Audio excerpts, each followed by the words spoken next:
so.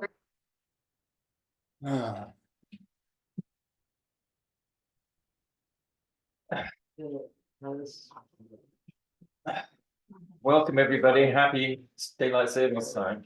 Yeah. I think it's caught us all a little off guard. Okay, let's start right in with the opening prayers. Taking refuge in generating bodhicitta. Again, we'll do one, we'll say it once in English and then chant it twice in the Tibetan. I take refuge until I am enlightened in the Buddhas, the Dharma, and the Sangha. Through the positive potential I create by listening to teachings and the other paramitas, may I attain Buddhahood for the sake of all sentient beings. Sangye chadam sogye chognam la Jamchu bardo darni kyapsuchi Dagi jinzo gipe sonam ki Jola penchir sangye drupa sho Sangye chadam sogye chognam la Jamchu bardo darni kyapsuchi Dagi jinso gipe sonam ki Rola pinchir sangye drupa sho. The four immeasurable thoughts. May all sentient beings have happiness and the causes of happiness. May all sentient beings be free from suffering and the causes of suffering. May all sentient beings be inseparable from the happiness that is free from suffering. May all sentient beings abide in equanimity, free from attachment for friends and hatred for enemies. This is one that you could actually visualize the Chenrezi, you know. This is the, may all beings have happiness, causes of happiness, be free from suffering, causes of suffering, be immeasurable joy, and then immeasurable equanimity with a load. Anyway, we'll go over that again. Okay, the next, top of the next page is the 7-limb prayer. And just here, again, imagine that the Buddha and all your spiritual teachers and all the assembly of all the bodhisattvas are in the space in front of you as we say this prayer. Reverently, I prostrate with my body, speech, and mind, and present clouds of every type of offering, actual and mentally transformed.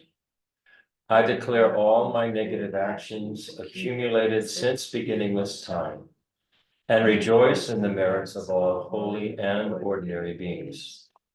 Please remain until samsara ends, and turn the wheel of dharma for sentient beings. I dedicate the merit created by myself and others to the great enlightenment. And the mandala offering.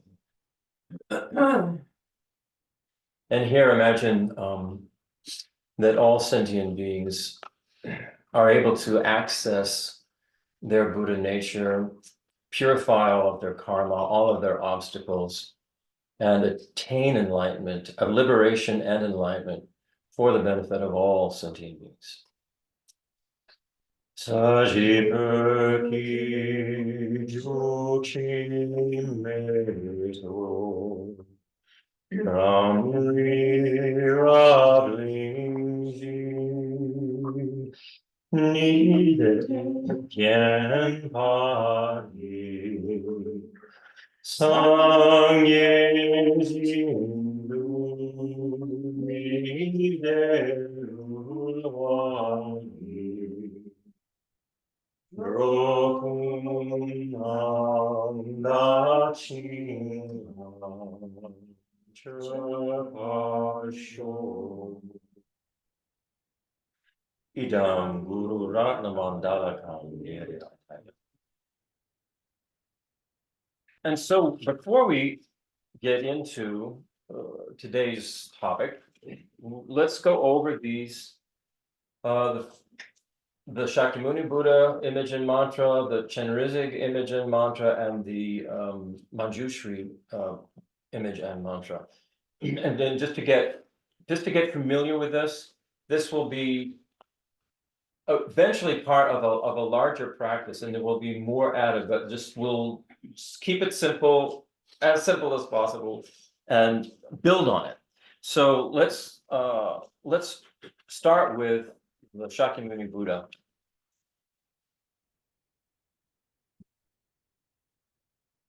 And you could put that image up, Kabita.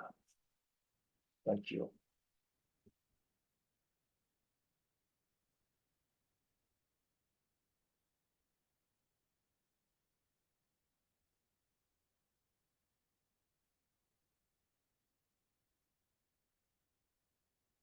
So there's one thing I do want to point out in this image, where you see that he has the Shakyamuni Buddha is holding that begging bowl, and it's kind of like out there, front and center.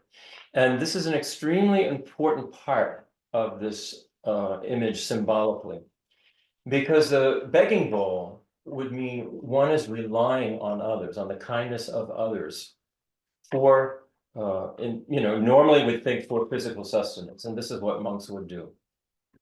So Shakyamuni Buddha, so that is saying that Shakyamuni Buddha is relying on other beings. And so it's not only on sustenance when he was, he renounced his worldly life and became a monk, but it also refers to, in the process of enlightenment and liberation, we are relying on other sentient beings, because there's no way we will ever be able to develop or perfect our generosity if it's not through interaction with other sentient beings. Same goes for our ethics, our patience, our enthusiastic effort on the path. It's all because of the four sentient beings. And it's only working with sentient beings that we're able to achieve liberation from a cyclic existence and enlightenment. It's the whole point. So this is a very, very important symbol in the Shakyamuni Buddha image. It's this reliance, begging bowl, a reliance not only on sentient beings for everything that we have. Think about it. Our clothes, all of our furniture, our homes, our cars, it's all due to the efforts of other sentient beings. Without other sentient beings, we would not have any of this. And so one of the ways Venerable Robina talks about this is to think in those terms and think how kind they are, even if they're not thinking they're being kind. Right. Even if it's just because I have to make a living, and so I have to work at this, warehouse. Think about Amazon and how these are just delivered to our door, and the people who are delivering. I mean, we are relying on other sentient beings all the time. Well, people in the auto industry, we just take for granted a car. But all the industry that's going around the world, trucks, automobiles, everybody driving everywhere, we wouldn't be doing any of that without the people building the cars. So that's the part of the begging bowl image, which is relying on sentient beings for our sustenance. Then you go to the spiritual path we're on, and we cannot accomplish this without other sentient beings. We cannot develop these qualities in a vacuum. And so it's a super important part to think about when we're thinking about this refuge image. Okay. So imagine Buddha Shakyamuni in the space before you. He represents refuge, a safe direction for your life in this vast universe of many directions we could take.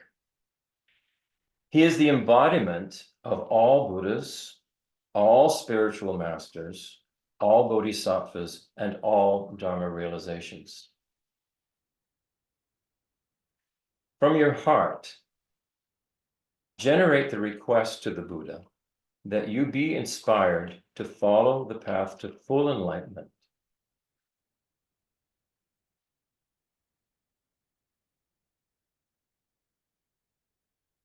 Make this request on behalf of all living beings who are trapped in samsara.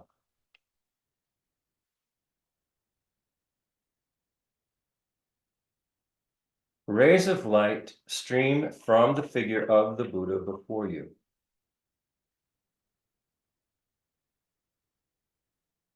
This light enters your body and quickly removes all negativities, obscurations, and hindrances.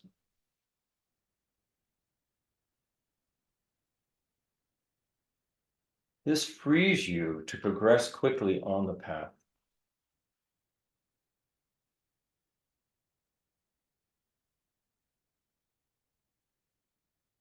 Imagine that this light flows not only to you, but to all living beings situated in space around you.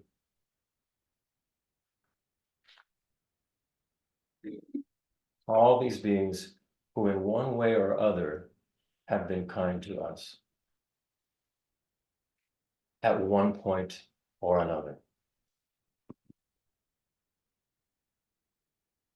Imagine that they all receive such inspiration and blessings as we recite the name mantra of Shakyamuni Buddha. And we can do this for sort of half an hour. So try and hold that imagery and those thoughts in your mind as we say this mantra. Tayata Om Muni Muni Maha Muni Swaha. Tayata Om Muni Muni Maha Muni Swaha. Tayata Om Muni Muni Maha Muni Swaha. Tayata Om Muni Muni Maha Muni Swaha. Tayata Om Muni Muni Maha Muni Swaha. Muni Muni Maha Muni Swaha. Tayata Om Muni Muni Maha Muni Swaha. Tayata Om Muni Muni Maha Muni Swaha. Muni Muni Maha Muni Swaha. Tayata Om Muni Muni Maha Muni Swaha. Muni Muni Maha Muni Swaha. Tayata Om Muni Muni Maha Muni Swaha. Tayata Om Muni Muni Maha Muni Swaha. Muni Muni Maha Muni Swaha. Tayata Om Muni Muni Maha Muni Swaha. Muni Muni Maha Muni Swaha. Tayata Om Muni Muni Maha Muni Swaha. Muni Muni Maha Muni Swaha. Tayata Om Muni Muni Maha Muni Swaha. Muni Muni Maha Muni Swaha. Tayata Om Muni Muni Maha Muni Swaha. Tayata Om Muni Muni Tayata Om Muni Muni Maha Muni Swaha. Tayata Om Muni Muni Maha Muni Swaha. Muni Muni Maha Muni Swaha. Tayata Om Muni Muni Maha Muni Swaha. Tayata Om Muni Muni Maha Muni Swaha. And with the word swaha, feel that you receive and keep these blessings, and these blessings take root in you and begin to grow as root virtues on your mental continuum. And this is the way to think about all of these mantras, is that it is a blessing on our mental continuum, and that these blessings, the more we practice this, the more these blessings are imprinted on our mental continuum, and the more that they will then take root, because they will be in our thoughts. And this is a way to sort of clean up our mind stream. So let's now what you want to do is just keep in your imagination that Buddha Shakyamuni is there out in the space in front of you, and there are still all of these countless sentient beings. Imagine that all the sentient beings are taking a human form, rather than having a bunch of insects and lizards and giraffes and people and all kinds of things. Imagine that they're all in human form, where they can comprehend these teachings, comprehend the Dharma, and receive these blessings and understand what they are. Because at some period in infinity, everybody will have a human being's life like this. Right. So imagine that's these countless beings are in human form. Buddha Shakyamuni is in the space in front of us, and you can sort of sort of think as if it's at the level of your eyebrows, not too high, and you're not looking down, just sort of right at the level of your eyebrows, out there, right? On this lotus throne.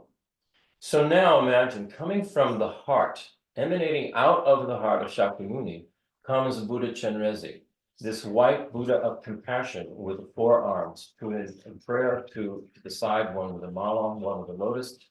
And Chenrezig then moves to Shakyamuni's Buddha's right, which would be our left as we're imagining it in front of us, and is seated on the lotus throne to the right of Buddha Shakyamuni. And he's a little bit lower. So Shakyamuni is a little bit higher, central, and then as we're looking at it, to the left is Chenrezig on a slightly lower throne.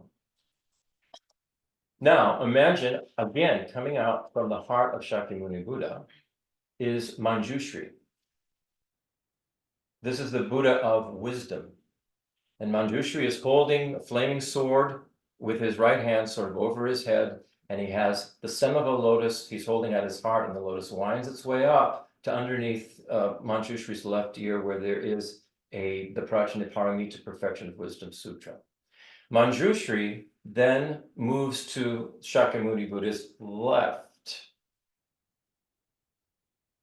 Stage left, Stage- house right. Stage Yeah. left, house right. Yeah. So as you're looking at it, Manjushri is going over to the right of Yeah. the Buddha.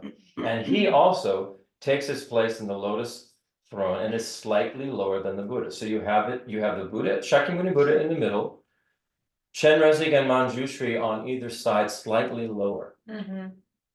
So this is the beginning. We're going to start to develop a refuge visualization. So this is the beginning of it. We're keeping it simple. So let's now move to Chenrezig, who is, what is it, stage right, house left? Yes, No, it's no, it's the It's the opposite? opposite of that. Is it? Okay. He's to the right, so it's stage left. Or, yeah, house left. Correct. You theater folk. As you're looking at it, Chenrezig is on the left. Correct, yeah, that is definite. This could get confusing, but we'll get there. All right. Now we will. Do you want the image or? Yeah, you put up the image of Chenrezig.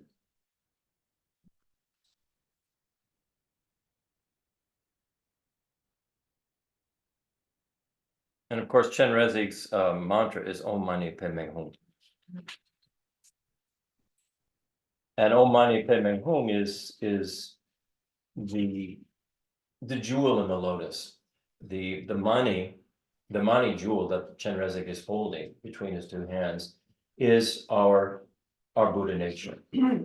That's the jewel that we have in our being, in our mental continuum.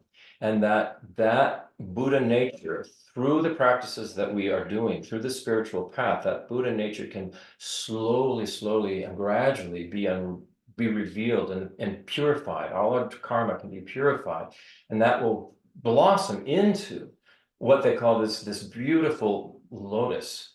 And the jewel in the lotus is when we become enlightened, when we become liberated and enlightened for the benefit of all sentient beings. And so this is what Om Mani Padme. Padme is the lotus. Om is this ability that we have. It's like the beginningless essence of what existence is, and we have the ability to transform ourselves into this magnificent Buddha, the body, speech, and mind of a Buddha. So Om Mani, that's our Buddha nature. Padme, this is the lotus, the jewel in the lotus, and Hum is the seed syllable of our consciousness. This is our consciousness that is doing this. This is our mind, our consciousness is making the transformation. Om Mani Padme Hum.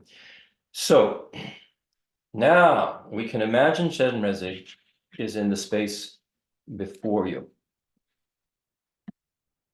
There's Buddha Shakyamuni also, Manjushri, but we're focusing now on Chenrezig and all the sentient beings that are surrounding us.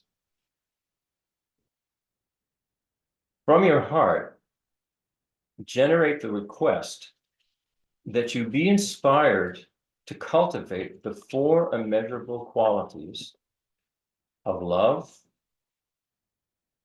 compassion, joy, and equanimity within your being.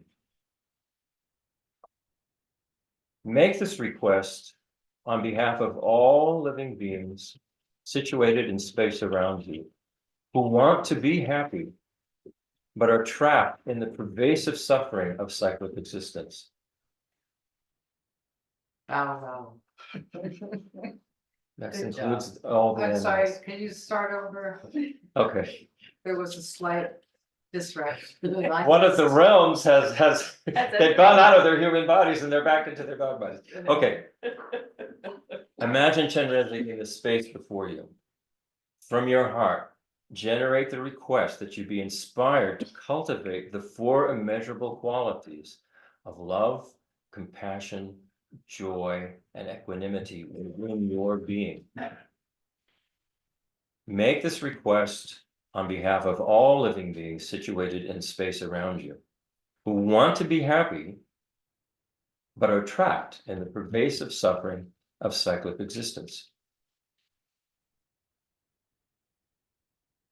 Chenrezig's body, with 4 arms and hands, is made of radiant white light, and his face looks upon you and all countless beings around you with great kindness and understanding. Chenrezig holds your Buddha nature at his heart in the form of a sky blue Mani jewel between his 2 inner hands of love and compassion.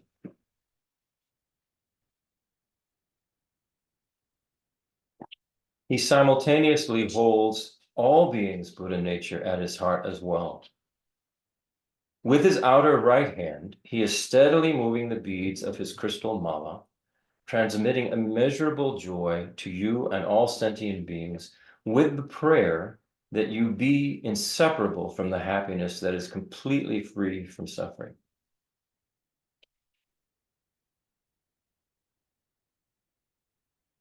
In his outer left hand, he holds a blue lotus flower by its stem in a gesture of immeasurable equanimity for you and all sentient beings. Just as the lotus emerges from the dark, swampy water through their Buddha nature as an unstained, beautiful flower, Chenrezig knows that all beings equally have the potential through their Buddha nature and clear light continuums of consciousness to arise from the darkness of ignorance and the karmic stains of our afflictions and obscurations and emerge as fully enlightened beings. Imagine that you and all sentient beings receive, absorb, and keep these blessings as you recite Chenrezig's mantra. And we will do this for half a mala. Kind of hold those thoughts and images. Om mani padme hum, om mani padme hum, om mani padme hum, om mani padme hum, om mani padme hum, om mani padme hum, om mani padme hum, om mani padme hum, om mani padme hum, om mani padme hum, om mani padme hum, om mani padme hum. Om mani padme hum, om mani padme hum, om mani padme hum, om mani padme hum, om mani padme hum. Momane pemio, momane pemio, momane pemio, momane pemio, momane pemio, momane pemio, momane pemio, momane pemio. Now, imagine that Chenrezig emerges from a duplicate Chenrezig, emerges from the heart of Chenrezig before you and comes to the crown of your head. The duplicate Chenrezig superimposes his body of light onto your body. Think of yourself as an aspiring bodhisattva, and Chenrezig is your coach, training you in the way to embody the 4 immeasurables for the benefit of all beings. Imagine now that you look out at the countless sentient beings in the space around you and hold them with great kindness and understanding. Hold their Buddha nature at your heart in the form of a sky blue jewel made of light between your two inner hands of love and compassion. In your outer right hand, imagine you are continually moving the beads on a crystal mala, transmitting immeasurable joy to all beings with the prayer that they be inseparable from the happiness that is completely free from suffering. In your outer left hand, you hold a radiant blue lotus by its stem in a gesture of immeasurable equanimity for the countless beings around you. Know that all beings equally have the potential, through their Buddha nature and their clear light continuum of consciousness, to emerge from the darkness of ignorance and the karmic stains of their afflictions and obscurations as fully enlightened beings. Imagine that all sentient beings receive, absorb, and keep these blessings as you again recite the Chenrezig mantra. Om Mani Padme Hum, Om Mani Padme Hum, Om Mani Padme Hum. Om Mani Padme Hum, Om Mani Padme Hum, Om Mani Padme Hum, Om Mani Padme Hum. Om Mani Padme Hum, Om Mani Padme Hum, Om Mani Padme Hum. Om Mani Padme Hum, Om Mani Padme Hum, Om Mani Padme Hum. Om Mani Padme Hum, Om Mani Padme Hum, Om Mani Padme Hum, Om Mani Padme Hum, Om Mani Padme Hum. Om Mani Padme Hum, Om Mani Padme Hum, Om Mani Padme Hum, Om Mani Padme Hum. Om Mani Padme Hum, Om Mani Padme Hum, Om Mani Padme Hum, Om Mani Padme Hum, Om Mani Padme Hum, Om Mani Padme Hum. Now keep that same visualization, but add yourself to it. As well, hold your own Buddha nature with your own love and compassion with your two central hands. Make the wish that you yourself be completely free from all suffering and experience immeasurable joy. And make the prayer that you yourself can develop equanimity for all sentient beings, regardless of who they are, what they have done. All sentient beings have the potential, the capability of becoming fully enlightened. So continue this for some more Om Mani Padme Hums, but include yourself in it with everyone else. Om Mani Padme Hum, Om Mani Padme Hum, Om Mani Padme Hum, Om Mani Padme Hum. Om Mani Padme Hum, Om Mani Padme Hum, Om Mani Padme Hum, Om Mani Padme Hum, Om Mani Padme Hum, Om Mani Padme Hum, Om Mani Padme Hum, Om Mani Padme Hum. Om Mani Padme Hum, Om Mani Padme Hum, Om Mani Padme Hum, Om Mani Padme Hum. Om Mani Padme Hum, Om Mani Padme Hum. Om Mani Padme Hum, Om Mani Padme Hum, Om Mani Padme Hum, Om Mani Padme Hum. Padme Hum, Om Mani Padme Hum, Om Mani Padme Hum, Om Mani Padme Hum, Om Mani Padme Hum, Om Mani Padme Hum, Om Mani Padme Hum, Mani Padme Hum.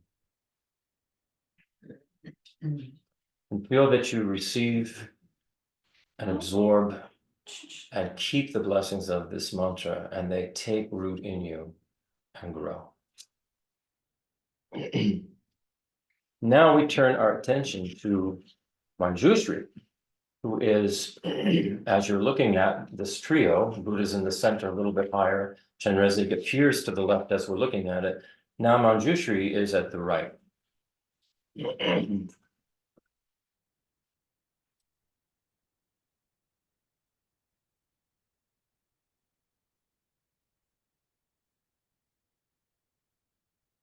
Imagine that Manjushri is seated in the cross-legged lotus position at the center of a lotus throne in the space before you.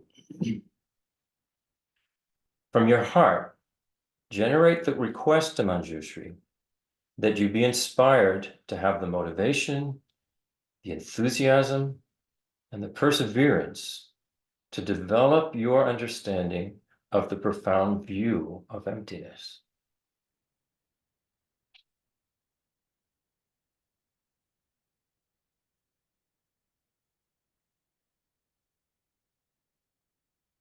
Make this request on behalf of all living beings who, due to ignorance of the true nature of self and phenomena, perpetually generate karmic actions of body, speech, and mind that bind them to the dissatisfaction and suffering of cyclic existence.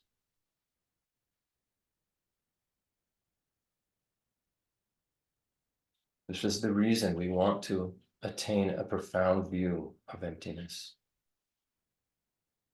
Not only to free ourselves, but to free all beings.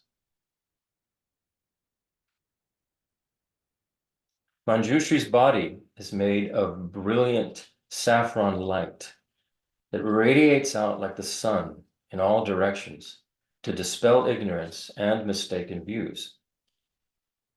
His fresh and youthful face looks upon you and all beings situated in space around you with love and wisdom. In his right hand, he holds a deep blue double-edged sword with a gold Vajra handle. He's holding it slightly over his head. Where the two edges of this sword come together and meet, there is a flame that's coming out of the base of the sword, and this flame wraps around the tip of the sword, tip of the blade, and encompasses it.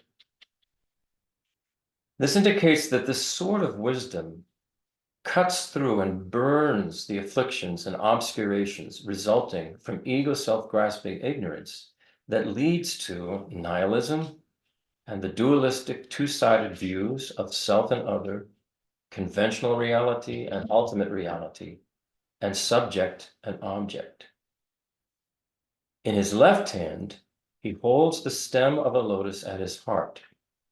The stem curves its way up towards his left side to just below his left ear, where it blossoms into a lotus flower, the center of which holds the Prajnaparamita Perfection of Wisdom Sutra, the teachings on emptiness that were given by the Buddha. This signifies that by listening to wisdom teachings, studying them, absorbing them, and allowing them to take root in us at our heart, in our mental continuum, where our Buddha nature resides, we develop the methods to cut through our ignorance and ego-based views. Imagine that you and all sentient beings receive, absorb, and keep these blessings so that they take root in your hearts as you recite Manjushri's mantra, Om Arapatsana Di. At the end of the last round, repeat the final syllable D many times, D, D, D, D, D, D, D, D, D, and focus its energy at the center of your heart chakra, where Manjushri is holding the stem of the lotus.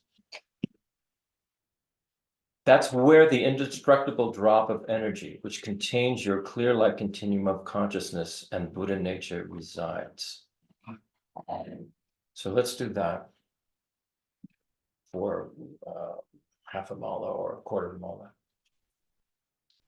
Om Arapatsana Di, Om Arapatsana Di, Om Arapatsana Di, Om Arapatsana Di, Om Arapatsana Di.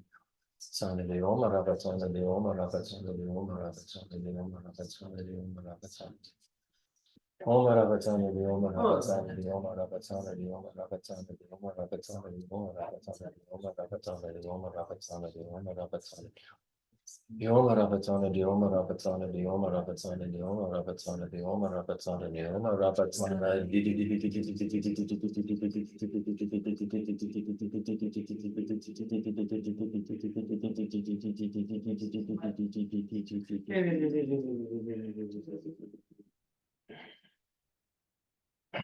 Now let's continue with this, and now imagine that a duplicate of Manjushri emerges from his heart, comes to the crown of your head, superimposes his body over yours, and as a coach would be training you as a bodhisattva who is aspiring to become enlightened, training you in this embodiment of wisdom. So now it is your right hand that is holding the blue double-edged sword with the golden Vajra handle over your head. It is, the tip of it is surrounded with a glow of fire. This is the wisdom as we learn about the profound view of emptiness, this wisdom is going to cut through our ego views. It's going to cut through the view of self-grasping ignorance, of the duality of self and other, of the duality of subject and object, of the duality of conventional truth and ultimate truth, and it will see them unified. It will see that coming together. Even though we don't see that now, imagine that this is where we're headed. And that's the point, the tip of the sword, where everything comes to one point. And it is this fire that is cutting through our ignorant views, our self-grasping views. Then in your left hand, imagine that at your heart, you're holding the stem of a lotus. And that stem winds its way up to where it blossoms just under your left ear, where there is a Prajnaparamita Sutra, the teachings of the Buddha on emptiness. And these teachings that you're hearing these teachings in your ear. And this is all part of the process that we go through to understand emptiness and then have a profound realization of it. So keep that image now in your mind.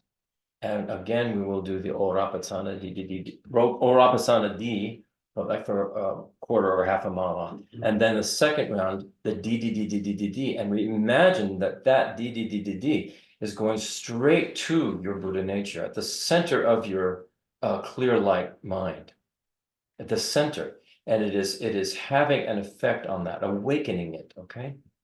So imagine that this.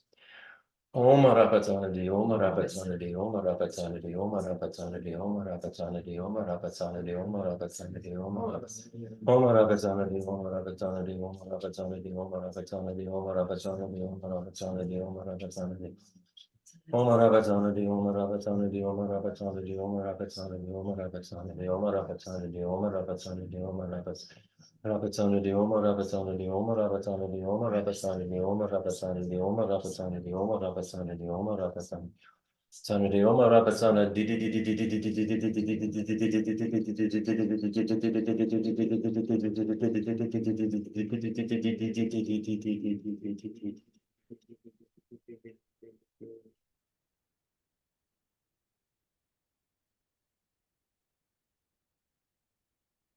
Okay, so you can sort of hold that visualization there for a little bit.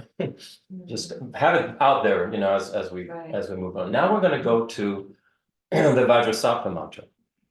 And so you could put Vajrasattva up.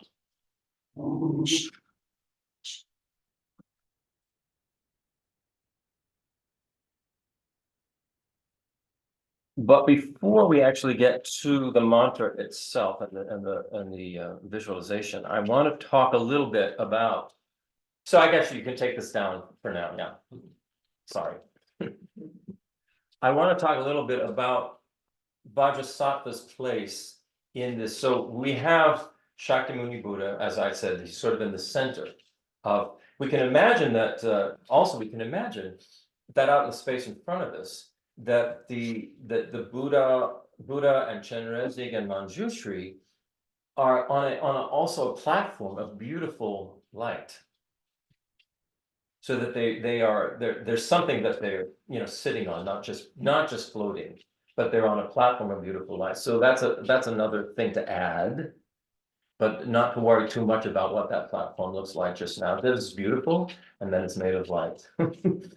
So you have Buddha, and then Chenrezig to the left as we're looking at it, Manjushri to the right as we're looking at it. And now we're going to talk about Vajrasattva's place in this. And what we need to talk about then is Vajrasattva, the Vajrayana path, and Vajradhara. Vajradhara, who is the primordial Buddha.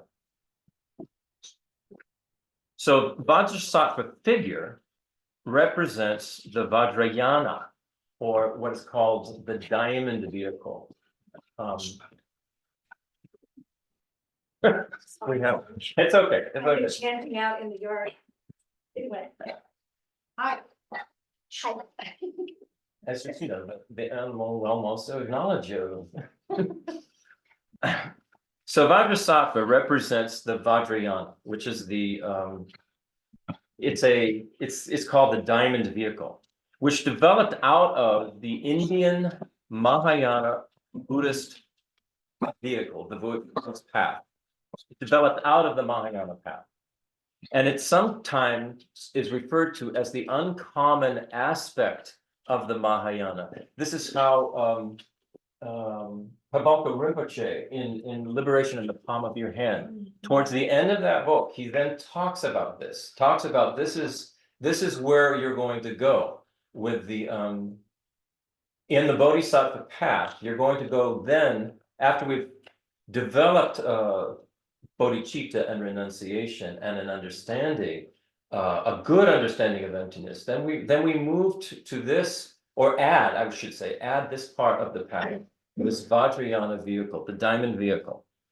It's also alternatively, it's known as the Mantrayana, or the mantra vehicle, or the Tantrayana, the Tantra vehicle. And all three of these names refer to a merging or blending or interweaving of the compassion and wisdom ways of Buddhism with powerful practices that employ the skillful use of mantras, rituals, imaginative visualization, and methods for controlling one's subtle energies within our bodies. Most of these practices are considered to be esoteric methods for they're considered to be esoteric, and they are restricted to those who have received instruction and empowerment from qualified lineage holders of such practices.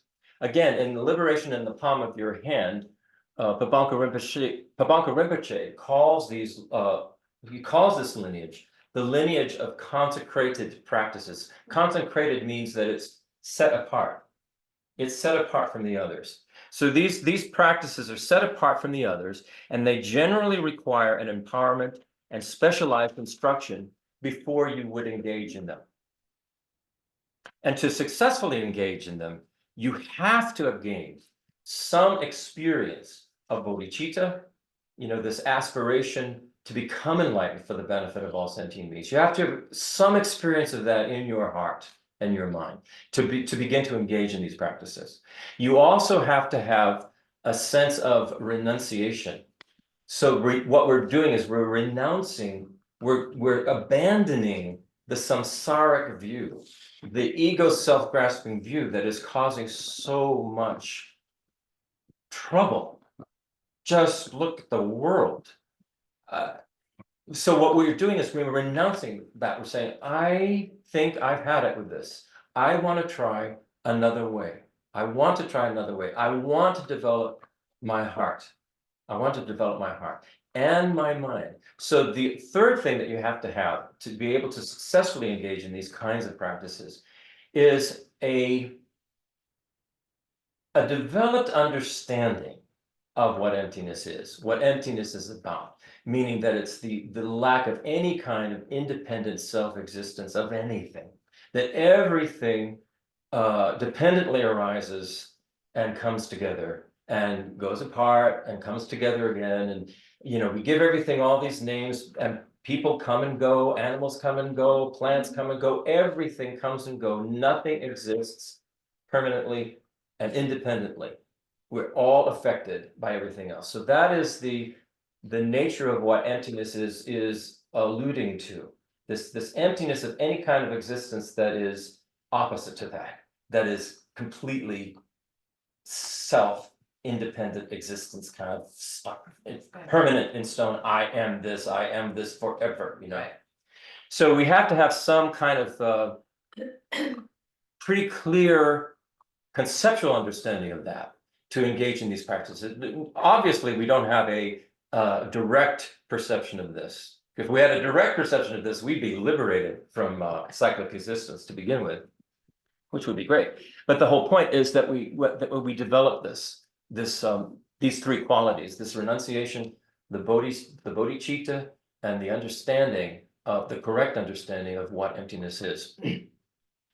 So, although there is a level of Vajrasattva practice that requires empowerment like this, the Vajrasattva mantra and visualization meditation can be practiced whether or not you've had an empowerment.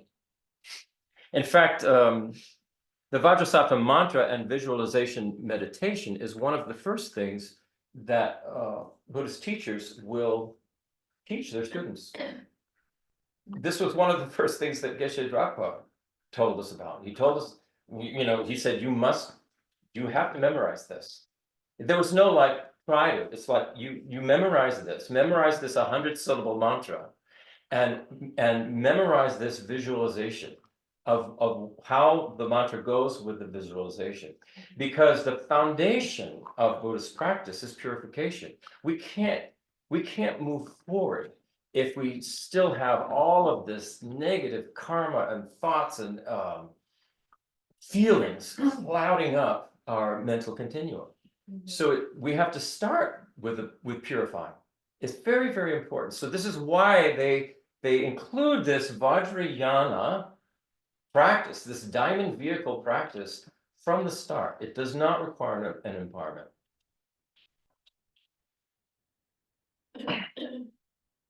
In Tibetan Buddhism, the Vajrasattva mantra and visualization is a necessary first step in Buddhist purification. It makes us work on the negative karmas and obstacles that are obscuring our Buddha nature and causing our suffering. It is said that Vajrasattva is an emanation of Vajradhara. And I talked about Vajradhara a little bit last week. Vajradhara, you could say, is, they call it the primordial Buddha. It is within our own Buddha nature. We have the capacity to, through purification and through developing our merit, developing our good qualities, we have the capacity to go all the way to enlightenment. That is what our Vajradhara nature, you might say, is. It's Vajradhara is not manifested in us at this time, but it is the capability, the potential that we have. We have the potential to be this kind of Buddha. It's a primordial potential we have. And it's said when we achieve it, it's even in one of our prayers, when we achieve enlightenment, we achieve the state of Vajradhara. When Buddha Shakyamuni finally removed all the afflictive and cognitive obscurations to enlightenment, to omniscient enlightenment, he achieved the state of Vajradhara. So this is what Vajradhara represents, the kind of the essence of what our Buddha nature is and the capacity or the potential that it has. So it is said that Vajrasattva is an emanation of Vajradhara. And Vajrasattva means diamond being. Sattva is being, Vajra meaning diamond, but it also refers to a thunderbolt. So there are two things Vajra means. It means diamond, which is indestructible. The diamond is one of the most indestructible things on this planet, a pure diamond. So it's the idea is that it is indestructible, Vajra, indestructible. And the other meaning is that it's a thunderbolt. It's like a flash of lightning with big thunder. So it's very forceful and powerful. This is referring to our Buddha nature and its capacity. It is indestructible within us. It will never, our Buddha nature, our clear light mind that holds the Buddha nature goes with us from lifetime to lifetime. It's beginningless, it's endless, it's indestructible. And the power, through the power and force of our developing our compassion and wisdom, that power and force will take this Buddha nature all the way to enlightenment. And they say when you have your first flash, your first realization, direct realization of emptiness, it is like this powerful flash that all of a sudden you recognize, you realize something you hadn't really realized before. It's not the same as conceptual understanding. The conceptual understanding is essential. We have to get ourselves there through the concepts and understanding what emptiness is and what it's referring to, and what does non-dualism mean, and what is conventional reality and ultra reality, and how does this all come together? We have to study that and get a clear understanding of that. And then we do these kinds of practices for purification. And then when we have this direct realization of emptiness, it is like this flash, this powerful flash of recognition. So Vajrasattva is this diamond being, this being that represents the power of our own actually Buddha nature. So when you could say, just as it said that Vajradhara is the essence of our capacity to become enlightened, you can also say when we're imagining Vajrasattva and the figure of Vajrasattva and this mantra, we're actually imagining our own capacity to get all the way to enlightenment. So Vajrasattva, they say, represents the highest level. He's like the highest level bodhisattva just before removing all the obscurations to an omniscience and becoming a fully enlightened being, fully enlightened, attaining the state of Vajradhara. Vajrasattva represents our capacity to get there. So when we're thinking of Vajrasattva, we can not think of it as it's some being out there, helping us in a certain way. We can think of it as our own capacity to do this, our own capacity to purify. We're the ones who are actually doing the purification through these practices, through the way we think, through the way we act, through the way we change our mind, we change our speech, we change our actions. And this is Vajrasattva. It is us doing this, but it's us, the potential that we have to be this. So this is the way to think about it. And of course, all consciousness is connected. Of course, we're having lots of support from Buddhas and Bodhisattvas and things like that. But with these, this is an example of mantrayana practice, as the other ones we were doing before are as well. The way we were doing Chenrezig and Manjushri, it's this mantrayana kind of practice where you try to embody the thing and the being, or the qualities, I should say, and imagine that you can develop these qualities within yourself. And the power of the mantrayana practice, which you could say is equivalent to Vajrayana, is that we are using our body, our speech, and our mind all together in one practice. So when we are saying the mantras, I should have mentioned this before we were doing the other three mantras, but you don't have to say it out loud. What the important part is that when our body, what we're doing, we have a particular posture which keeps the body erect, and so the energy channels can flow well. Then the breath itself is, you want to keep that constantly going. You don't want to block it by going Om Mani Padme Hum, Om Mani Padme Hum, Om Mani Padme Hum, or say as many in one breath and then take a breath. You want to keep that flow of prana, which is this energy. They call it wind energy, and it rides on the breath. And you want to keep that prana moving. So you can whisper it, Om Mani Padme Hum, Om Mani Padme Hum, Om Mani Padme Hum. So you keep forming the shape of the sound, which has a particular kind of energy. The shape of the sound itself, the shape of the frequency, has a particular kind of energy that is moving and working with your channels, your winds, and your chakras when we're doing these mantras. So when this is particularly true for something like Vajrasattva, which is 100 syllables, you'd be having to take breaths all the time. So the way you would say it would be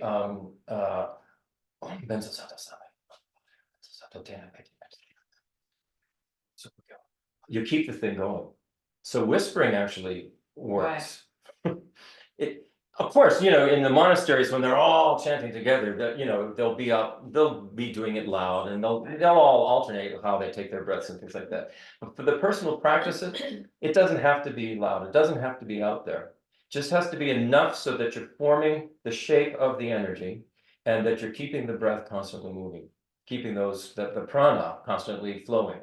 So as you're saying it on an exhalation, and then your exhalation, you need to take an inhale. You're continuing in a whispery way as you're inhaling, and then you continue to do it as you're exhaling, and you continue to do it so it's just a constant flow. Let's take a. Yep. Exactly. Okay. exhale, right, like that. exactly, So right, just keep right. it going. Inhale and exhale. Mhm, mhm. And it's about energy Right. and the formation of particular energy. Right. Okay. So I said Vajrasattva it could be said that Vajrasattva is none other than our own Buddha nature visualized as a pure bodhisattva at the highest level of realization prior to full enlightenment. So in this way, Vajrasattva becomes a personal and effective meditational figure for us that transcends our ego, our self, and the illusory appearances of reality. So this is what we're working on. We're working on transcending the ego, self-grasping, self-existing me view that then looks out at everything else and sees it in the same way. Here's the self-existing couch, here's the self-existing, whatever, here's the self-existing book. This is the way it appears to us. It's the way it appears to an ego self-grasping consciousness. We have generated this appearance. What we're trying to do now is generate a different one and become accustomed to this different one and have that different one grow.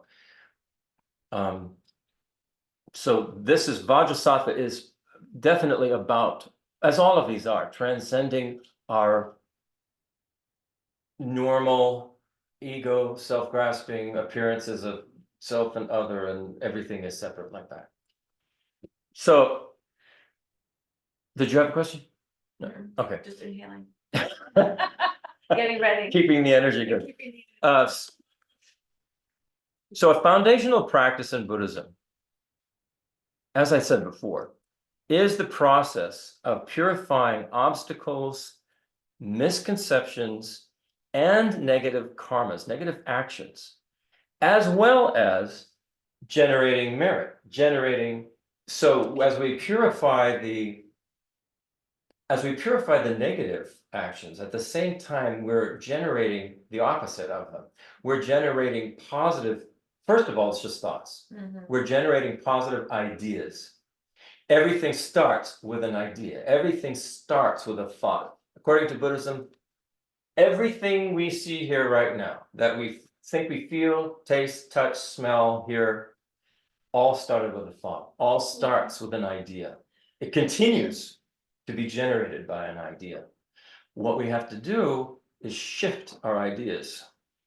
And so this is what these purification practices are about, as well as the practices they call of developing your merit, a method for developing merit, a method for purifying negative karma. And the visualization practices and these mantras that go with them are particularly effective at purifying because they incorporate, as I said, meditation that fully engages all of one's body, speech, and mind. This is why you keep the speech, the thing flowing all the time. You keep your idea of what it is you're doing, your conceptual idea of what it is going on in your mind. You keep your body in a certain position, and you're working with your body with these winds and channels and energies. So it's a very unified practice that has a lot of power to it. This is the power of Vajrayana, Tantrayana, Mantrayana. This is what we are actually doing a little bit. We're doing like baby Mantrayana practice, baby Vajrayana practice, baby Tantrayana practice, the kind of things that you can do without the empowerment. And the purification of negativities and obstacles is the perfect kind of Buddha healing practice, because the Buddha taught that all suffering, including illnesses, comes from our negative karma. So the root of all of this, all of our suffering, we think, oh, well, I have to go to the doctor and I have to do this and I have to take vitamins and I have to. The root of this is purify all the negative karma, all the negativities. It will heal everything. Or they say, even if in this life you achieve this purification, there may be some remnants of karma that still has to work itself out. But the thing is that they say is you don't experience any of the suffering that goes with it. You just don't experience it. I remember when Geshe Drakpa was very ill, and we were praying. I was saying mantras for him all the time, in the car, back and forth from here to our other Airbnb. And I told Geshe Drakpa, I'm saying mantras for him, I'm saying prayers, and he laughed. He said, "You don't have to do that for me. You don't need to do that for me. I don't need that." So even though he was very ill, he was dying, and he died. Right, He was fine. right. His mind was fine. He wasn't experiencing the suffering that goes with that. So this is what they say, that this purification will remove our suffering. Right. He, at the time, made the distinction between. He didn't use this exact word, but the physical pain of having, he had multiple myeloma. And there was physical pain, the distinction between that and suffering. Suffering is always, Because, and you can think about it, just a really simplistic example that Robina uses all the time is when we go to the gym and use new muscles for the first time and we can't walk for 3 days because we've been doing squats in a new way. We don't suffer at all. right. If we got hit by a car and had similar pain, we'd have mental anguish, and that make it suffering. So it's sort of interesting to make the distinction in between Sure. the physical sensation and, ask a masochist. The other thing is say the same thing she's talking about. You have this pain in your body. Well, if it was inflicted upon you by somebody who say was torturing or something, there'd be this terrific conceptual sense of I am this victim and this terrible person is doing this to me. Whereas if you go and work out at the gym and you feel the same kind of pain or whatever, you go, oh, this is a good thing. So in this sense, this is a way that we can sort of have a beginning to understand that the conceptuality plays a huge role in our suffering. We can look at things a different way and experience them a different way, and ultimately not even have the kind of existence that experiences that sort of pain at all. When achieve the state of what they would call like the Sambhoga Kaya, the enjoyment body of a Buddha, the kind of bodies that we're envisioning of made of light, there'd be no pain there. It's impossible. It can't, there's no physical thing to cause any pain. So that's an example of the kind of being one could kind of emanation that you could have. It's so helpful to, it's why it's so helpful to keep referring back to the body just in your day at different times and just notice sensation, just pure sensation. Pleasure, good, bad, hot, cold, whatever, but it's just sensation, it's not the story behind it. And you learn to, it's like a slow shifting of your view. Yeah, yeah. Where it's just a stimulus, there's something causing that, there's that. And no, you don't so much attached. You don't give a story. Don't give an emotion to Yeah. it or anything, Yeah. yeah. And that takes a lot of practice because we're really well practiced at the other way of looking at it. Oh my God. Oh my God. Yeah. Interesting. The words that have come out of my mouth when something like that happens, I Yeah, stub yeah. my toe on a stump. Right. Words. Yes. Expressing the sensation. Or it's like I just go, oh, hi there. Look at you, sensation. Look at you, little stump. I love you. Oh, Lord. Okay. So now let's look at this Vajrasattva figure and the mantra. The Sanskrit word Vajra, as I said, it translates as thunderbolt or diamond. It's a legendary and ritualistic weapon symbolizing the pure and indestructible properties of a diamond combined with the force and power of a thunderbolt. The name Vajrasattva means diamond being and alludes to the indestructible Buddha nature hidden within us that can be revealed through the force and power of compassionate, skillful action, guided by wisdom realizing emptiness, or wisdom that at least understands. So it's not one or emptiness. the other, this is the both of them together. Yeah, it's This the is both. using it together. Right. Yeah. The Vajrasattva figure is made of white light. with one face and two hands. In his right hand, he holds close to his heart a Vajra. Oh, that's the little. Vajra, representing compassionate, skillful action that helps others realize enlightenment. In his left hand, beside his left hip, he holds a Ganta or bell, a symbol of emptiness and the perfection of wisdom.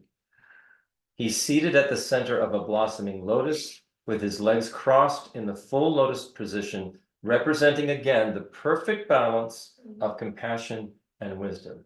These two aspects. So could you take Vajrasattva off for a sec, because I want to I talk a want to little, mention something just as an aside that's related to the Vajra. and also take the mantra off for now. When Venerable Robina was here twice, she did this. She saw that we had a Vajra and bell out, and she said, "What? Those should be hidden. Those are sacred objects that should be hidden. They're not. They shouldn't be out at a open teaching." Geshe Drakpa was never like And that. It depends. interestingly, Geshe Drakpa would use them regularly during class to do mantras and stuff. But he, In this case, they should not be hidden because the Vajrasattva mantra I is just something thought that we I'd can add do there's with an this empowerment or thing. not. And you So probably have this- a lot more. This is a Vajra. That's I'll pull the it, different see if I ways can, people- yeah, this is a Vajra. You can get a sense of it, of what it looks like, the three-dimensionality of it. And there's, yeah. It is always held in the right hand. Always held in that. So so Vajrasattva is holding it in his right hand. The right in all of these deities represents what is called the compassion wing or the method wing. In this case, it's called skillful method. The Sanskrit word for skillful method is upaya.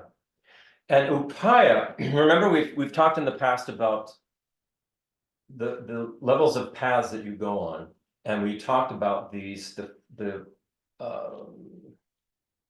6 paramitas, they'll say: generosity, ethical discipline, patience, enthusiastic effort, meditative concentration, and wisdom. That makes 6. Once you've had a realization of wisdom, there are 4 more that you go into. So what you have is, when you've had the realization of wisdom, then you go to upaya, skillful methods. Because you have this realization of wisdom, all of your compassion and wisdom can be used very skillfully, meaning you can help beings in a way that are appropriate to them and their particular circumstance and their propensities. And you use very skilled ways to do this. Sometimes the skillful method may not appear to the outsider as something very compassionate or wise at all. And yet it is, because of the level of understanding that a bodhisattva at the level of Vajrasattva has. And Vajrasattva is at an even higher level than this. There are 3 more levels that you go to. One is where you develop this, you perfect your, what do they call it? Skillful means prayerful aspirations, they call it. You perfect this, we would call aspiration, to the point to help other sentient beings, to the point where it is like a vow. You will, no matter what, you are going to help other sentient beings. So you've come to a point where it's a conclusion. This is what I'm doing. I'm helping other sentient beings. So you're combining the skillful upaya with the helping other sentient beings. Then there's another level that you go to, which through this you develop this tremendous spiritual power. The power that they're talking about that can get us to the full enlightenment. And the final one is that you remove all of these afflictive obscurations to omniscience. The cognitive obscurations, and you become an omniscient being. So Vajrasattva represents us at this point, right before we have removed all of our cognitive obscurations and become an omniscient enlightened being.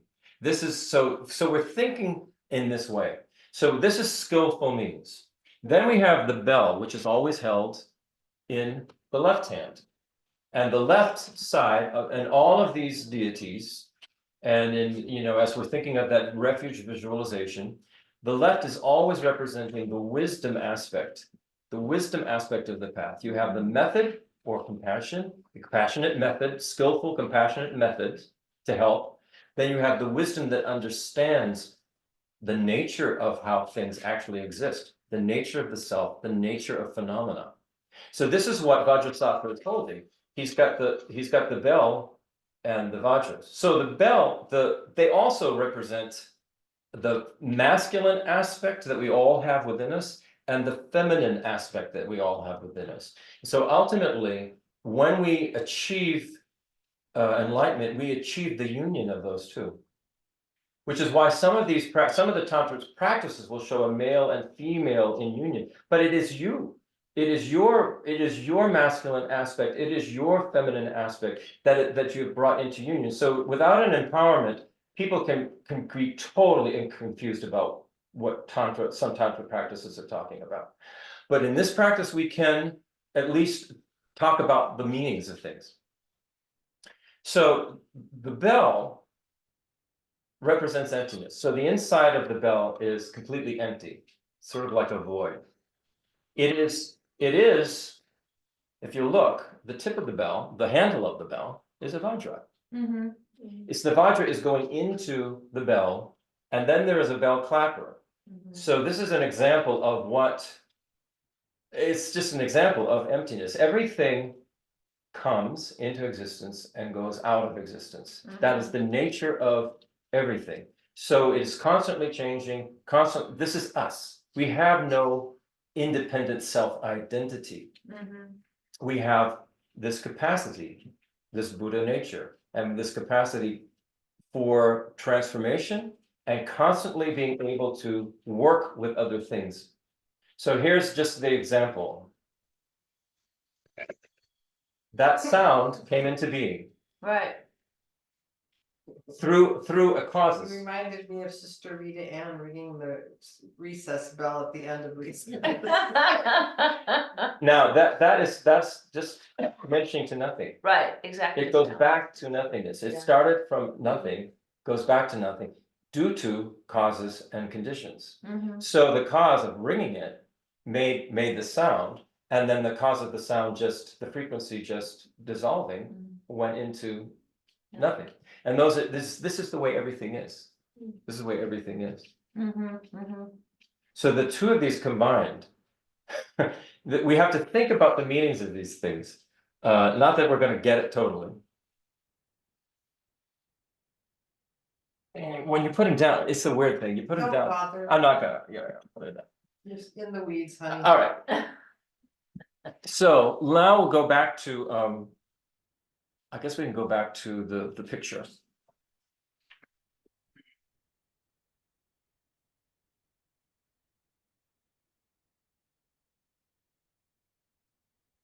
So what we want to do is, right now, imagine Vajrasattva.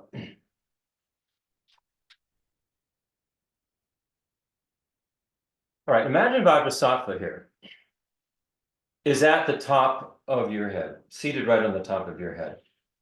And different than this picture, Vajrasattva is completely made of white, brilliant light, as well as the lotus is brilliant white light, just emanating out all of this light. If the visualization is difficult for you, Alexander Berzin says this is one case where you could just imagine a ball of white light, just this powerful ball of white light at the crown of your head, and just know that it is Vajrasattva. Recognize that it is your capacity to reach this state of a bodhisattva. Now the white light it's sort of like there's two ways of approaching this, and I'm going to teach it the way that Geshe Drakpa taught us, because this is the way he taught us, and this is the way I'm going to do it. So there's this white light that comes from Vajrasattva and goes right to the base of your being. So as you're sitting there, it would be right at the base of your feet. And as you say the mantra, you imagine that you have, it's your mental continuum, and all of your channels and winds and everything has been muddied up by this swampy, mucky imprints of negative karma, negative words that we've spoken, negative actions that we've taken, negative thoughts that we've had.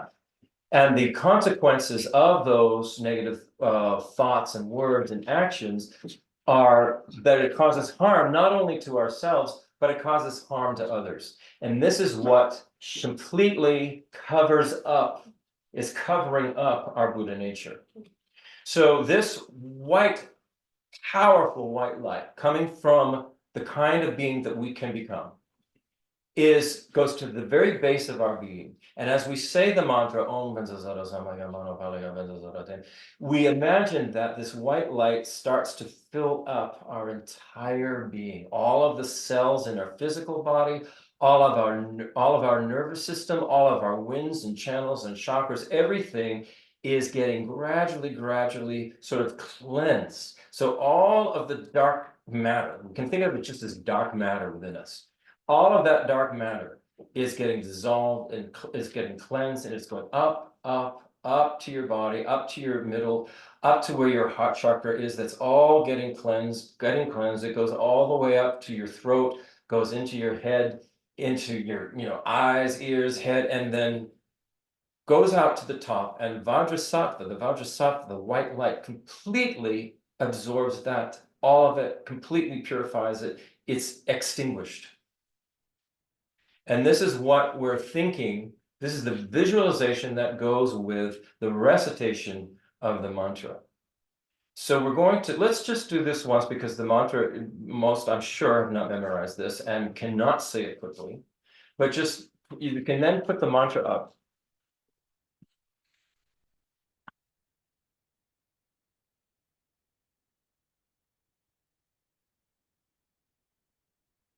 And I would suggest that we do it kind of in the whispered fashion, so that we can keep that breath going.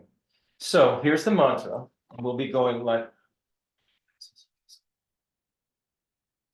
So you can just read the mantra and do it at your pace. We won't do it really quickly. Is it on here too, or no? No, these are mine. Yeah, so, Okay. yeah. It's up there. Yeah.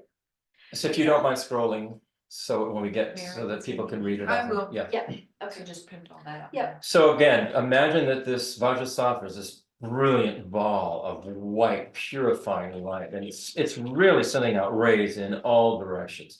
But as we start reciting this mantra, start at the base of your being, and remember, it's going through all of your cells, your physical body, it's going through your nervous system, it's going through all of your energy, winds and channels and chakras, purifying our mental continuum. Yeah. Okay, here we go. Om Vajrasattva Samaya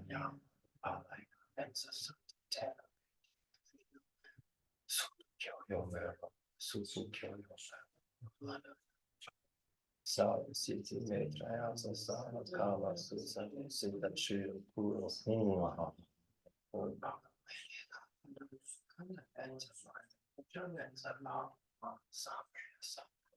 One more time.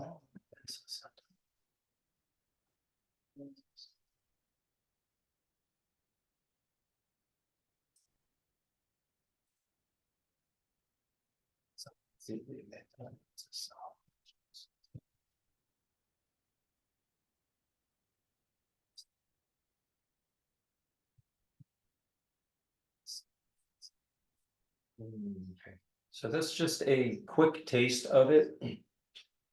Let's again go over, I know people probably still may not be sure exactly how these are pronounced. So let's do it again. I'll say it once, and then you can repeat.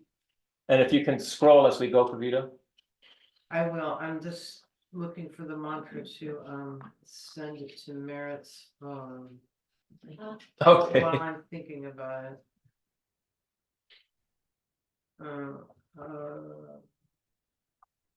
Why is it never that easy? Okay. Did you do it? No. Oh, okay, we can do it later. Yeah. Thank you. Okay, so I'll say it and then you can repeat. Om Benza Sato Samaya. Om benzo sato samaya. Manupalaya Benza Sato. Manupalaya benzo sato. Teno Pertikya. Teno vertikya. Driro Mebawa. Trio levawa. Sutu Kyoyo Mebawa. Suto kyoyo levawa. Supu Kyoyo Mebawa. Supo kyoyo levawa. Anurakto Mebawa. Anurato levawa. Sawa Siti Maitrayatsa. Salam siddhi metrayatsa. Sarva Karma Sutsame. Sadakama sutame. Setam Shriram Kuru Hum. Tetam shiram suru. Ha ha ha ha ho. Ha ha ha ho. Bhagawana Sarva Tata Gata. Bhagavan sarva tathagata. Benza Mame Munja. Benzame muja. Benza Bawa. Benzabala. Mahasamaya Sato.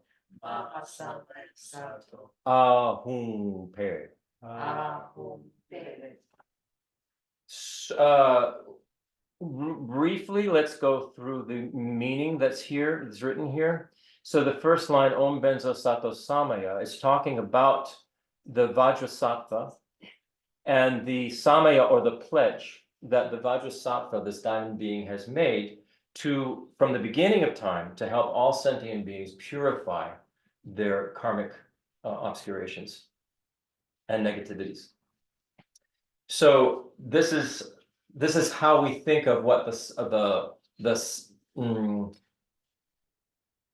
the essence of what the Vajrasattva is, even though it is, we're thinking of it as this is what we can become, and we could think that this is our future bodhisattva at a very, very high level.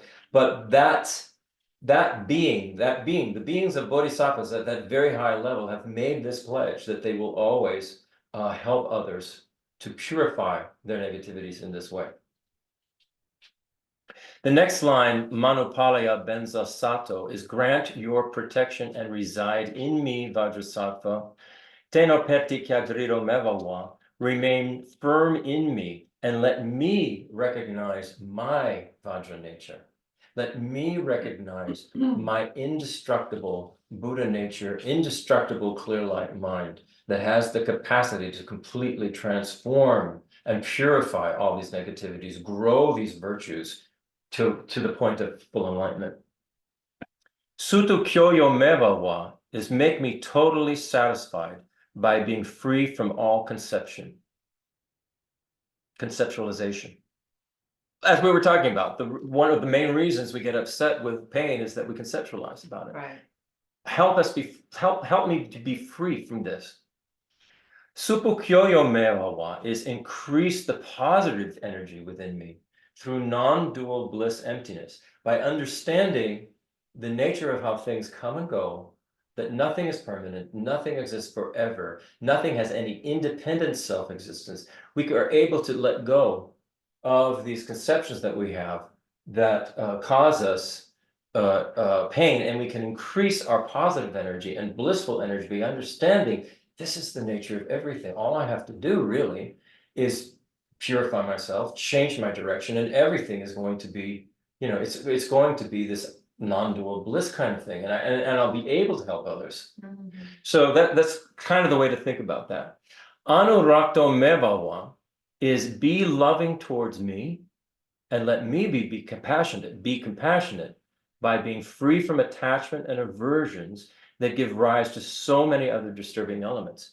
So attachment and aversion arises from ego self-grasping. Mm-hmm. So this is what we want. We want to be free of this ego self-grasping. Be loving. Let me be loving. Let me be compassionate and be free of this ego self-grasping that causes attachment and aversion. Sawa siddhi maitrayatsa. Siddhis are attainments that bodhisattvas have when they reach very high levels of realization, and they develop kind of what they call special powers or Did siddhis. you want the prayer still up? The mantra still up on the screen. I took it off. That's okay. It's okay. Sarva karma sutsame, let all the actions and activities of my mind, setam shiram kuru, be always virtuous. And then hung. Hung is the essence, it's the seed syllable, where you would say, of our consciousness, our Buddha nature, our clear light mind. It is the essence of consciousness. Hung. And the essence of consciousness is simply that it is completely clear and it is aware. So consciousness is awareness. Awareness cannot be, I mean, for instance, we had a big discussion about this last night about AI, artificial intelligence. There's no way that artificial intelligence can ever become aware because it is not itself consciousness. It is just being Projection. programmed and given all of this information, and it learns how to read particular signs and things and put together things, but it's all been programmed by people who have a consciousness. So there's no way that AI will ever develop consciousness because consciousness is beginningless and endless, and it can't, if it doesn't have it, it doesn't have it. Right, right. It can't be entered. Right. The only possibility would be is that if there was some kind of being in the future that was part human and part AI, that perhaps consciousness could embody that and enter it, but it wouldn't be a consciousness that arose from that AI. Right. So this is just something to think about. The essence of our consciousness is we've got it. We are conscious beings, and it's clear and aware, and it is indestructible, and it is infinite. Now, ho. They give an example of here of 4 immeasurables, 4 empowerments, 4 joys, 4 kayas. That's a lot to think about. There's another way you can look at it, and you could go it's actually there are 5 things here. Ha, and ho. So you could think of the path. There are 5,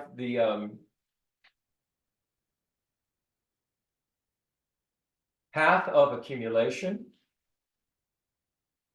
where you're accumulating method. We talked about this a long time ago. There are 5 paths. Path of accumulation. This comes from Alexander Berzin.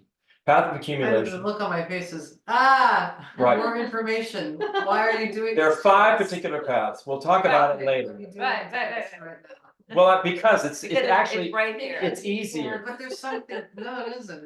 This is really easy. Path. Okay, we'll leave it for now. All right, path of accumulation, path of preparation.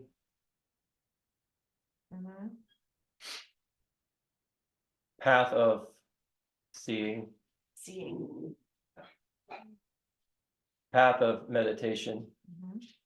And path of no more learning is when you're enlightened. So therefore, so that's the whole enlightened. So basically, if you just understand, these represent 5 pathways of consciousness that we go through, and the final one is Ho, which is enlightenment. So 5 pathways of consciousness that we go through from where we are right now, where we're accumulating merit, we're trying to remove our karmic obscurations and purify our karma. Then we move through various levels, 4 more levels, and Ho becomes when we finally attain enlightenment. So think of it that way. That's what I'm saying. That's why I'm saying it's simpler. Oh, You go ha. It's so ha ho. You're basically in one line. You're going my whole path to enlightenment from where I am right now. That's what I'm trying to get across. okay, thank you. That was better. Okay, then the Bhagawana Sarvatata Gata Benza Mame Munja. So Bhagavan, which is another name for Buddha, all the Tathagatas, another name for the Buddhas, Vajrasattvas, this high-level bodhisattvas.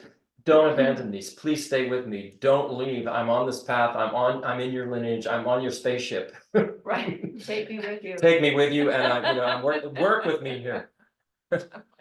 Then Benza Bhawa Mahasamayosata may make me indivisible from you. Vajrasattva, make me indivisible from this path, this what I can become. Make me get there. Make me indivisible. Help me to. It's like you're saying to yourself, I'm going to do this. I'm going to become indivisible with this. Right. And then ah is the syllable of Vajra speech, shows the empty nature of all phenomena. Again, like the bell ah. Mhm. Hung again is the it goes back to our clarity and wisdom of our consciousness that can attain complete enlightenment. And pe is, you can think of that thunderbolt weapon, and it's destroying all the delusions and sufferings. So this, of course, it's a lot to think about, it's a lot to memorize, but I'll tell you, visualization is easy. Right. So just work on that. I would highly recommend, I would highly suggest taking the time to memorize it. I know Brian has done that. Kavita and I did it because we were told to. It was not even a suggestion. Right. It says you do it, because this is the foundation of the practice. Yeah, I've not been told to memorize it, so I haven't yet, but. Yeah. Memorize it. Yeah. Take. I Okay. highly recommend. Ask Geshe Nima, you think it'd be a good I know, but idea you're to not, memorize? Geshe Nima didn't tell me to do it, he told you to do it. Sorry, you're not Geshe. Yeah. All I'm saying is, I highly recommend it. Right, now I understand, yeah. Yeah, and I'd be happy to. Yeah. I'll just do it anyway. Okay, now, where are we in time? Over. Right Well, now. we got through Vajrasattva, okay? We Yeah. got Oh, through yeah, at least some yeah. purification. Now what we can do is next time, Let's go repeat to, it next week, just to No, be sure. no, we'll just, no, but what we will do next week is we'll do the Buddha, the Yeah. mantra, the Chenrezig mantra, the Manjushri mantra, and we'll put Vajrasattva where he goes in that picture. There we go. And we'll also put our teachers in that Mhm. picture. So we begin to get the whole view of what a So refuge there, visualization there, is. And there? I'll go over Okay. it. I just want you to know that and I don't know if you have it with you, but No, because I don't have my prayer book with me, I I have did put just the this picture class. together of all these different, I got, so I made they're images, not in the same way that you're describing. Oh, but we'll move But I them had around. Geshe Nima look at what I did, he said, no, you have to do this here and Yeah. here, Yeah. and over there. it's So like little play That was pieces. a little arrow. Yeah, little chess pieces moving around. No, you got it wrong. Okay, all right, so let's say our dedication prayer. Hey, yay, we got through all the mantras for now. Yeah, I don't envision more at the present The time. moment.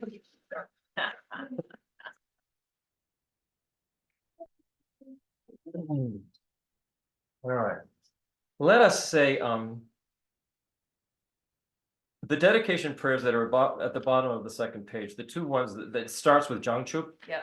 Let's say those two in English, because it's really important that we understand that we're talking about developing our bodhicitta and also developing our understanding of emptiness, because this is what we need. These are kind of prerequisites in order Right. to continue on the path to go all the way. And then the last one we can You look into. the same all in English today. Same All all. right. May the precious Bodhi mind, not yet born, arise and grow. May that born have no decline, but increase forevermore. May the view of emptiness, not yet born, arise and grow. May that born have no decline, but increase forevermore. And the final dedication at the bottom of the third page. In all my lives, may I not be separated from true lamas, and so enjoy the splendor of Dharma, fully perfecting the virtues of levels and paths. May I speedily attain the state of Vajradhara. There he is, the Buddha that we can become. Okay, any questions from anybody out there in Zoom land? No, okay. Well, Arthur, you look like there's something that's not moving. Arthur, you're not in the truck. You weren't in one another time too. It's like you're stationary. He's Yeah, I've taken a break. I'm at a hotel in Columbus, Ohio. okay. Well, enjoy your break. I am. Okay, everybody. Thank you. Thank you. Thank you. See you all. Where am I? Stop the recording.